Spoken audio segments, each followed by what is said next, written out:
At the same time, we've got this thing going on with the ACLU. Actually dovetails quite nicely with this entire discussion. Kind of a continuation of the whole discussion. So the preeminent organization that is supposed to be fighting for free speech, even and maybe even especially when you wildly disagree, not just disagree, but find that speech to be offensive. The ACLU, which became famous for, among other things, defending the rights of the KKK to protest and march in the streets and all of those things. They're essentially, according to new reporting from the New York Times, we can throw this tear sheet up on the screen, there is a major internal battle right now over whether the ACLU is going to continue in that vein. They start with this anecdote of a famous professor, longtime lawyer David Goldberger. They're having a luncheon to celebrate him, and he's listening to the speeches at this luncheon. And you can see the quotes up there on the screen. He says, I got the sense it was more important for the ACLU staff to identify with clients and progressive causes than to protect free speech. They go through, this is wild to me, in their annual reports for several years in a row, from 2017 to 2019, the words First Amendment and free speech cannot be found in the ACLU's own annual report. On the other hand, there were many words about Donald Trump and their role as leaders in the resistance about Trump. That's what their annual report was all about. And apparently, where a lot of this sort of started to fall apart is after Charlottesville, when the ACLU took the side of the protesters who wanted to march there. Of course, that devolves into a totally disastrous, racist monstrosity. Heather Heyer is murdered by one of the white supremacists who was there. That's not the fault of the ACLU. That's the fault of law enforcement and the total mess that devolved into, not to mention, of course, the people who perpetrated those acts.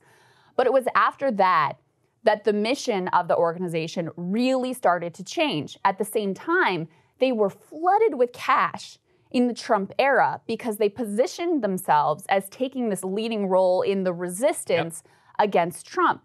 And so as they're hiring and bringing on new people, they didn't bring on one single new lawyer focused on First Amendment and free speech, but they brought on a bunch of activists who are much more committed to these different progressive causes which by and large I support, but are sometimes in conflict with this central goal of free speech. And they say blatantly that now they want to consider whose groups, whether they're allies, how their allies in the progressive movement are going to be impacted by the cases that they take up. Again, this is the polar opposite of the mission of this organization for generations, where it didn't matter whether it was a liberal cause, and they defended many liberal, progressive, leftist causes, including, pushing back when people are being smeared as communist sympathizers and all of that. That's really how they. That's right. They started out World War I with people who were conscientious objectors, all of that Secular objectors in public school. But what gave them so much credibility is that they would also defend the rights of people with whom they vehemently disagreed, and that mission seems to be completely fallen by the wayside in the post-Trump era. In the words of Noam Chomsky, if you're not for free speech for people that you despise, then you're not for free speech. That's right. That's it. Look, Dennis Parker, who's quoted in this story, who was the head of the racial justice program at the ACLU, said this, quote, First Amendment protections are disproportionately enjoyed by people of power and privilege. As in, the First Amendment protections are themselves not to be venerated by the ACLU in his position there. I think that's absolutely stunning. And let me include, though, the pushback that's included in this article is, hey, everything that Black Lives Matter did was enabled by the First Amendment. Yeah, file that under what comes next. And look, all of this is just absolutely ridiculous, and it comes down to a single thing, Trump. If you want to talk about Trump derangement, it's the ACLU. What happened? The ACLU, according to this, raised $300 million under Trump. The ACLU budget tripled, and its corps of lawyers doubled. They actually have the same number of lawyers who specialize in free speech, though, as a decade ago. So all the new lawyers, all the new funding has to go to perpetrating all of the new recurring donations that are coming into them. I saw this firsthand. I remember it very clearly. As the ACLU continued to side with against the Trump administration time after time after time, they fell into the MSNBC syndrome of the fact that their entire base are anti-Trump people. And they are not going to tolerate them standing up for people like at Charlottesville. Can't stand people at Charlottesville, can't stand white supremacists. Many of them are American citizens, and they enjoy First Amendment rights. Wish it wasn't the case? So be it. It's probably better off that way. And this is the thing that these people don't seem to understand. We've seen this over and over again, which is that now the ACLU cannot even put itself in a situation where it can even do like a token case of trying to stand up for free speech.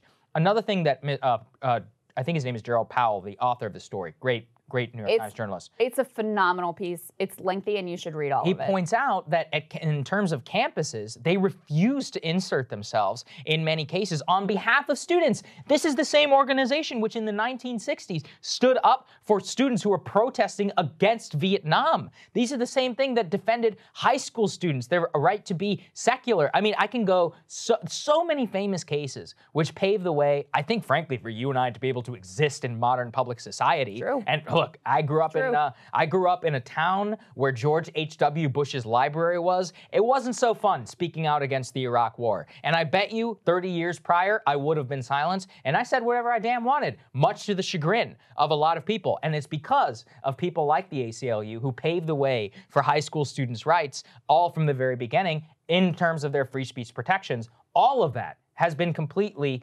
abandoned by this organization in favor of an agenda where they say, well, you can't protect trans lives or black lives with First Amendment protections because you have to be able to silence the violent voices against them. That's just not the case. And it actually flies again in the face of every modern social justice movement in American history, in that we had violent, often terrible debates, and some of them actually devolved into actual violence, but ultimately, what happened here? And I think it was better off because we had more free speech in this country. Ryan Grimm made an interesting point, which is that, look, you can imagine people holding the views of the people who have come to work at the ACLU and are trying to change what free speech means and who it gets to benefit from it and who doesn't. But it's pretty hard to imagine people who hold those views going and working at the ACLU. Like, go work at a progressive organization that's just going to back your view and that has that mission. Like, this is the anathema to what the ACLU has always bedrock been about. And they do talk in the article about, there have been other times of tension within the organization where it's like, should we really be defending the KKK here? But they've done it time and time again. And there's a anecdote at the end of the article, kind of the kicker of the article, that I think is really interesting and really revealing. They talk about New York Mayor Rudy Giuliani was trying to block the KKK from rallying downtown back in 1999. And the Klan was anathema to Mr. Siegel, who was leading the New York chapter at that time. But he fought like a cornered cat, they say, for the Klan's First Amendment rights. Did I give anyone else a veto? No way, he said. I would have compromised my integrity. But listen to who joined him in fighting for the rights of the KKK to march and protest in New York City. He drew support from the black publisher of the Amsterdam News and from Reverend Al Sharpton, who filed suit in support of the NYCLU, that's the ACLU in New York. Mr. Siegel recalled receiving a standing ovation from a black audience. He recounts a woman came up and said, "You did the right thing. If Giuliani could shut down the Klan, he would do it to us." Of course. And that's the point. Yes. That's the point right there, is if you have a principle, you have to apply it across the board. It's just what we were just saying about Trump and the right and Ron DeSantis and all of that. Same crap applies to liberals and to ACLU, and it's a tremendous loss. I mean, this is an organization I have respected for so long, and that I think has done some of the most, at times, wildly unpopular and truly courageous bedrock foundational work in American society. And if they're pulling back from that, which it appears from this article that they very much are, we need either to reclaim the ACLU or we need another organization that is actually going to support First Amendment rights and free speech across the board for everyone. Like you said, I mean, it means a lot. I remember Bush lied. I had a very cringe button that I would wear, which said Bush lied, people died, which true, by the way. But, Yes. but did I not stand go by over, that cringe button. Did not go over so well in College Station, Texas, home to the Bush family, and more, and got into a vehement argument. And I remember actually a teacher even saying, hey, he can say whatever he wants. And it's because of people like the ACLU. And that means a lot for people who are in college, especially at times of immense national tension. This was like